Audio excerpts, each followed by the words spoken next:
حضرت یوسف علیہ السلام اللہ کے ایک ایسے نبی جن کو مصر کے بازاروں کے اندر فروخت کیا گیا۔ آپ نے ایسا کون سا خواب دیکھا جس کی وجہ سے حضرت یوسف کے بھائیوں نے آپ کو قتل کرنے کی کوشش کی؟ زلیخا کون تھی اور اس نے حضرت یوسف کے ساتھ کون سا برا عمل کرنا چاہا؟ پھر آخر میں اللہ نے حضرت یوسف کو اندھے کنویں سے نکال کر مصر کا بادشاہ کیسے بنایا؟ حضرت یوسف حضرت یعقوب علیہ السلام کے بیٹے اور حضرت اسحاق کے پوتے ہیں۔ آپ کی والدہ کا نام رحیل بنت لیان ہے۔ حضرت یوسف کے کل 11 بھائی تھے، جن میں آپ کا ایک سگا بھائی بنیامین تھا جو حضرت رحیل یعنی حضرت یعقوب کی دوسری بیوی سے پیدا ہوئے تھے۔ حضرت یوسف علیہ السلام بچپن ہی سے خوبصورت تھے اور اپنے تمام بھائیوں سے عادات و اطوار میں بھی بالکل مختلف تھے۔ آپ کی پیشانی پر نور نبوت چمکتا تھا، جس کی وجہ سے حضرت یعقوب حضرت یوسف سے بے تحاشا محبت کرتے تھے۔ بچپن میں حضرت یوسف علیہ السلام نے ایک خواب دیکھا جسے قرآن کریم میں یوں بیان کیا گیا کہ جب یوسف نے اپنے باپ سے کہا، اے ابا جان، میں نے خواب میں 11 ستاروں، سورج اور چاند کو دیکھا کہ وہ سب مجھے سجدہ کر رہے ہیں۔ اس خواب کے بعد حضرت یعقوب کے دل میں حضرت یوسف کی محبت اور بڑھ گئی، اس لیے آپ نے حضرت یوسف کو نصیحتیں کرنا شروع کر دی کہ اے میرے بیٹے، تم اپنے خواب کا ذکر اپنے بھائیوں سے ہرگز نہ کرنا، ورنہ وہ تمہارے ساتھ کوئی چال چلیں گے۔ بعض مفسرین نے لکھا ہے جس وقت حضرت یوسف اپنے والد کو خواب سنا رہے تھے تو اس وقت ان کی سوتیلی ماں دروازے کی آڑ میں ان کی باتیں سن رہی تھی۔ پھر حضرت یوسف کی سوتیلی ماں نے اپنے 10 بیٹوں کو اس خواب کے بارے میں بتایا، جس کی وجہ سے حضرت یوسف کے وہ 10 بھائی حسد کی آگ میں بھڑک اٹھے۔ ایک روز تمام بھائی اکٹھے ہو کر مشورہ کرنے لگے کہ ہمارے باپ کو ہم سب میں زیادہ یوسف اور بنیامین سے پیار ہے، حالانکہ ہم زیادہ طاقتور ہیں، لہٰذا اب ہمیں یوسف کا کام تمام کرنا ہوگا تاکہ ہمارے والد کی توجہ ہماری طرف ہو سکے۔ اس کے بعد ان 10 بھائیوں نے حضرت یوسف کے خلاف ایک چال چلی، لہٰذا ایک دن تمام بھائی اکٹھے ہو کر حضرت یعقوب کی خدمت میں حاضر ہوئے اور عرض کرنے لگے، اے ہمارے بابا جان، آپ یوسف کو ہمارے ساتھ سیر کرنے کے لیے کیوں نہیں بھیجتے؟ کیا آپ کو ہم پر اعتبار نہیں؟ کل اسے بھی ہمارے ساتھ بھیج دیں تاکہ وہ کھائے پیے کھیلے کودے، اور اس کی حفاظت کی ذمہ داری بھی ہماری ہوگی۔ پہلے تو حضرت یعقوب نے انکار کیا، مگر بیٹوں کے اصرار پر حضرت یعقوب راضی ہو گئی۔ دوسرے روز روانگی سے قبل حضرت یعقوب نے ایک بار پھر اپنے بیٹوں کو نصیحت کی کہ یوسف کی حفاظت کو یاد رکھنا۔ بالآخر وہ تمام بھائی حضرت یوسف کو لے کر ایک ویران جگہ پہنچ گئی، جہاں انہوں نے حضرت یوسف کو مارنا پیٹنا شروع کر دیا۔ ان تمام بھائیوں نے حضرت یوسف کو قتل کرنے کی کوشش کی، مگر حضرت یوسف کا سب سے بڑا بھائی، جس کا نام تاریخ میں یہودا بتایا گیا، اس نے دوسرے بھائیوں کو مشورہ دیا کہ یوسف کو قتل نہ کرو بلکہ اسے ایک کنویں کے اندر پھینک دو۔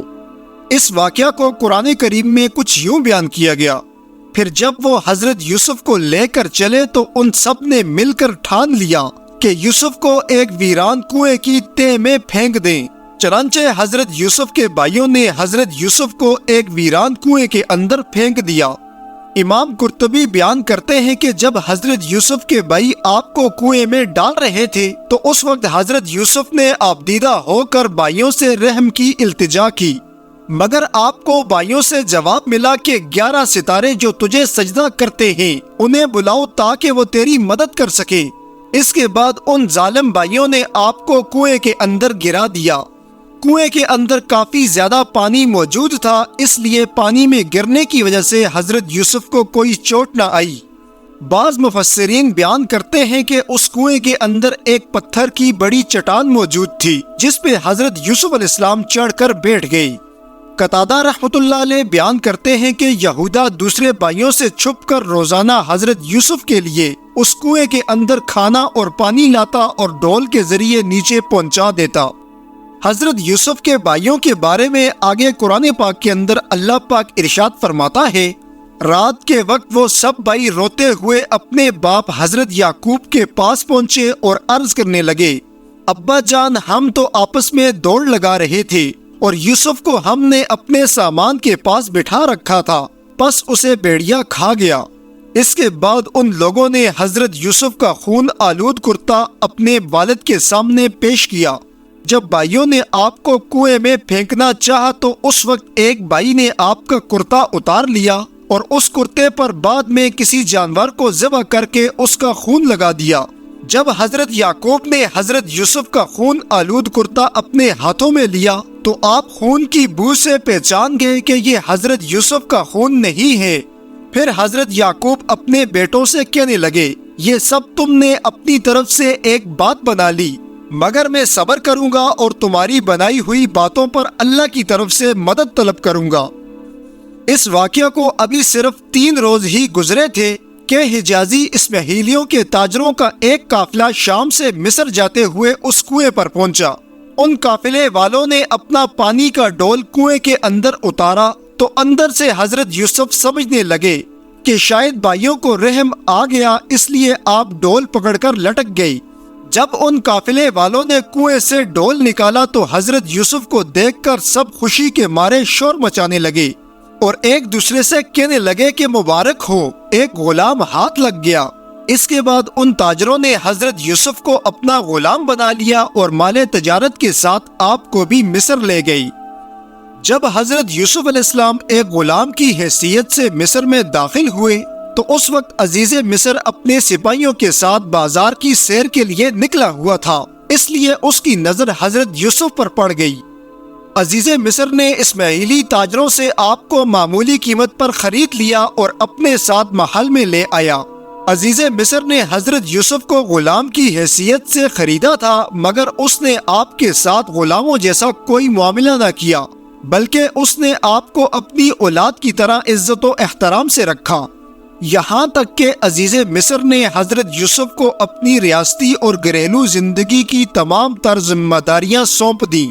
حضرت یوسف علیہ السلام بچپن ہی سے حسین و جمیل تھے، مگر جیسے جیسے آپ کی عمر میں اضافہ ہوتا گیا آپ کی خوبصورتی بھی اسی کے ساتھ بڑھتی گئی۔ حضرت یوسف کا یہی حسن و جمال آپ کے لیے ایک اور نئے امتحان کا باعث بنا۔ جب آپ نے جوانی کی دہلیز پر قدم رکھا تو عزیز مصر کی بیوی زلیخا آپ کی فریفتہ ہو گئی، کیونکہ حضرت یوسف زلیخا کے سامنے سے آیا جایا کرتے۔ اس لیے ایک دن زلیخا حضرت یوسف کو 7 دروازوں سے بند ایک کمرے میں لے گئی، جہاں سب دروازوں کو تالا لگا دیا گیا۔